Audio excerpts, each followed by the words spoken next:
What's going on, YouTube? This is Tyrell. Welcome to another episode of the Chain Wrestling Recap Show.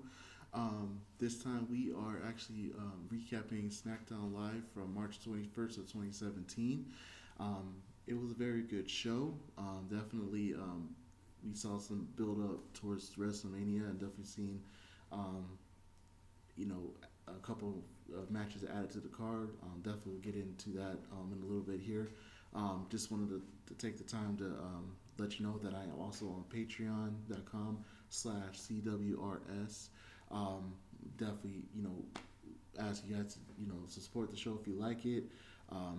Just all I'm asking is, if you chip in $1, it definitely will. It goes a long way, for towards me repairing, making the show better for you guys. And so, and definitely, putting in, pitching in $1 will has a reward to it. My very first reward tier for Patreon, which would be, a shout out and also a fan Q&A. You know, when you guys, I'll have you guys ask questions. I'll even post videos where I'm answering you guys' questions. Fan Q&A videos and stuff like that. There's more to come on the way of those reward tiers, so definitely more details will come soon on that. But anyways, let's get into SmackDown Live. Again, this is March 21st, 2017. And it basically just saw the beginning where we had Daniel Bryan backstage. He was kind of talking with Shane on the phone. And then in comes AJ Styles. He's basically, he's more or less, wearing the WrestleMania gear, and he's asking where Shane's at. And Daniel Bryan more or less tells him, what, if it were up to me, you be fired already. But obviously, Shane McMahon challenged him to a match at Mania. So, and Daniel Bryan just kind of lets him know, hey, Shane McMahon's on his way, so be prepared. And so, Styles goes to the ring, delivers a promo in the opening segment. And, he just basically says, he's not apologizing for what he did. If he could do it, basically if he could do it again, he would. And the people, obviously, he's supposed to be a villain, but everybody just cheering him on, just chanting his name. So, it's like no matter what he does, he's still being cheered and everything. Everybody loves him, some AJ Styles. So, he basically just says, what, he's going to wait in the parking lot for Shane McMahon, just like last week. So we had that, and then from there we had the first match of the night, which was the SmackDown Tag Team Championship match, which it was the Usos against American Alpha. Now this was a very, very good match. Both teams gave it their all. I like American Alpha. I think they're very good wrestlers. Definitely like the Usos as well. And, the finish basically just saw, the Usos, get the win through nefarious means. And they're the new tag team champions. So I'm very excited to see what they do from here. How their push, is, how their push goes, basically, if they're going to keep the titles past WrestleMania, or is this just a way for the American Alpha to get more or less the WrestleMania moment by getting the titles back at WrestleMania. But the people definitely they definitely popped for the Usos when the Usos won. So I don't know, maybe this is their way of warming back up to the Usos. So we just have to wait and see if that maybe it was just the city the city that they were in, or maybe it's just the turnaround. People are starting to warm back up to the Usos. So we'll definitely keep an eye out for that. So we went from that to arguably the funniest segment of the night. We had the lost episodes of the Total Bellas TV show, but it was basically more or less a parody where the Miz was dressed up in Cena's gear, and then Maurice, his wife, was dressed up as Nikki Bella, and the first one saw her dressed up as Nikki and Brie, so it was very funny. I was cracking up, man. Like the way that they were spot on with the impressions and everything. Like it was very very funny. Um, and this obviously the backstory. The Miz and Reese are facing off against Cena and Nikki Bella at Nikki Bella at WrestleMania. Um, I mean, it's definitely going to be a good match. Just from the aspect of the Miz and Cena are doing some good work on the mic. They've been running each other down. They put a little reality into it. So um, I think the payoff is going to definitely be good. Um, Obviously, when I first heard, okay, this is the match. This is what they're gonna be doing with these four. But I mean, obviously I was wrong because they've been doing some good work, and this segment was too funny to not watch. So we went from that. Then we had Randy Orton going up against Baron Corbin. Early in the night, Baron Corbin kind of he went into Daniel Bryan's office and he was basically like, hey, where's Dean Ambrose? Did he accept my challenge? And then Daniel Bryan said, I don't know where he's at. He's like, well, with my luck, I get to go and go to their blackjack tables. And Daniel Bryan is like, well, hold on. He's like, you're going to be in action tonight, but you're going to be against somebody that you never faced before, and you're going to be against Randy Orton. So, and definitely we've never seen that matchup before, which it was very fresh, it was new, and it more or less saw Randy Orton get the win because of a distraction from Dean Ambrose, who's happened to stand up on a forklift. Of course, backstory on that, Baron Corbin tried to kill Dean Ambrose with his forklift, but Randy Orton got the win, and then as soon as Randy Orton left the ring, Dean Ambrose comes in. He accepts the challenge, Baron Corbin's challenge at Mania to put the title on the line, and basically gives Baron Corbin a dirty deed. So that match is official. We have Baron Corbin versus Dean Ambrose at Mania for the Intercontinental Championship. It's going to be a good match. I mean, I like how they've been building up Baron Corbin, the monster heel on SmackDown. They've been definitely been giving him a bit of a push. We'll see if that push, sees him ending up with the Intercontinental title for a little while.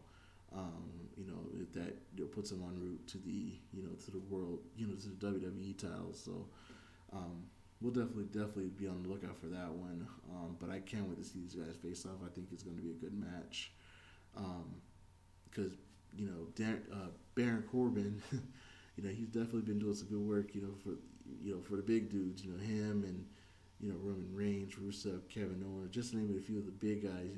They're showing hey, the big guys come around the ring too. Just like the smaller dudes. We're just as agile as the small dudes. So. It's definitely going to be pretty exciting seeing him and Ambrose go at it. So after that, Orton, he's giving a backstage promo. He was just basically talking about how he burned down the compound and he exposed Wyatt's weakness basically, but he just doesn't know how to get rid of Bray Wyatt because obviously Bray Wyatt then reveals that even though Cesaro was his weakness, it was also his greatest strength. And so, the lights go out and we have a bunch of guys in a sheet mask, beat up on Orton. They're kind of pinning him down, and then in comes Wyatt, who's basically saying, he's more powerful than ever. Now, these two facing off in Mania, I feel like this, this should be like a horror movie, like just one of those horror movies, like the Friday the 13th and stuff like that. I really want to see, Bray Wyatt, literally has, more power, like he's more powerful, like he doesn't succumb to the RKO, like he'll just, like, or we'll get him in an RKO, but then he kind of just shakes it off, you know, and he does that a few times during the match, and it kind of freaks out Orton a little bit. So I think I would love to see something like that. I think that'd be something outside of the box, outside of the box thinking. I don't know, you know, if that's something that they're thinking about. That's something in the plans, but that would be a pretty good start to go with. I really would like to see something like that. Um, Whether they go with that, who knows? But we'll see. We'll see at Mania.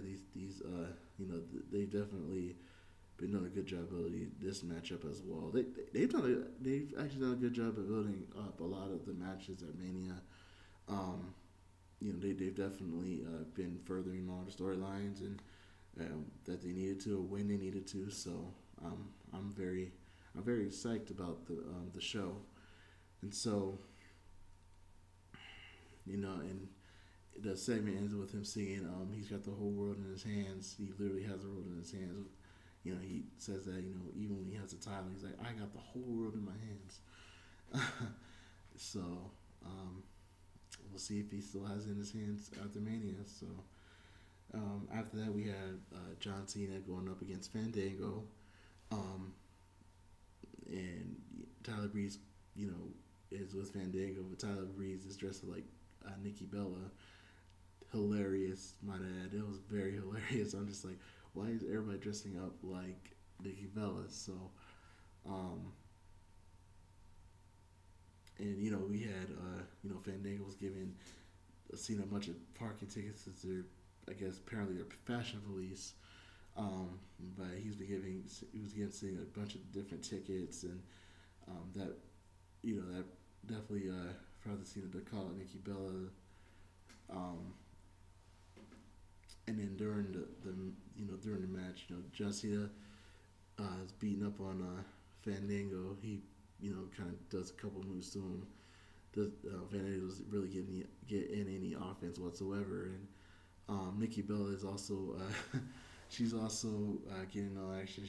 She takes out you know, Tyler Breeze, or Breezy Bella, and so they both do their finishers on him and get him in the STF, and you know, they both of the members of the Breezango tap out, and so Cena wins via submission, and him and Nikki Bella are celebrating in the ring. So I mean, I'm kind of interested to see this match, the intergender match. I read it on paper. On paper, it sounds ridiculous, but the amount of work that the Miz and, you know, John Cena put in, and the mic time, you know, the promos, running each other down, just mixing reality with a little bit of you know, kayfabe. I mean, it's definitely something, a good sight to see, and I'm really excited to see them win. Um, so we went from that. Then we had Carmella up against Becky Lynch. This really didn't last too long. Carmella won by DQ because Natalya was ringside. She attacked Becky Lynch, and so this kind of brings out the rest of the women's division, which, you know, brings out, you know, Mickie James,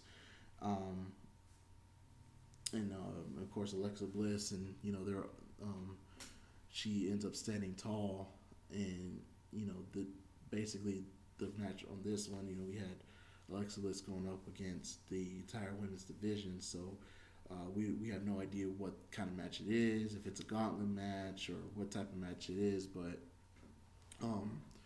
she's putting the title on the line, and honestly, I like to see her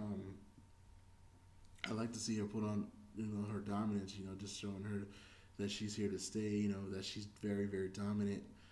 Of course, you know, whether or not, you know, they bring Asuka in the mix, you know, whether they put her on SmackDown, that'd be somebody that I could see her feuding with, especially with the title. You know, if of course, if, you know, Alexa Bliss wins, you know, she can kind of just talk about, hey, you know, I'm the most dominant person on the roster, nobody can beat me, and then that, you know, that's where Asuka comes in and, you know, kind of kicks her ass and stuff. So that'd be a good sight to see there. So we'll it'll be interesting how they play this out, how to play this match out. Whether or not the actual match is gonna have like different people that we haven't seen in a minute. They have you know the past women stars, like a Trish Stratus or Lita or somebody like that, come in and fight too. So, maybe we might get a couple of surprises. Who knows? But and so we got a little bit more of the Miz and Maurice segment with the Total Bella, the lost episodes, and again, I can't express to you how funny these skits were, man. Like, if you get a chance, watch them back. But they were funny. I was laughing. I was like, the way the Miz was portraying Cena. It was just kind of spot on. It was just like, man, he has him down to a T. And the way Maurice was kind of impersonating Nikki Bella, that was too funny. And so after that, we had the end segment where, with AJ Styles and Shane McMahon.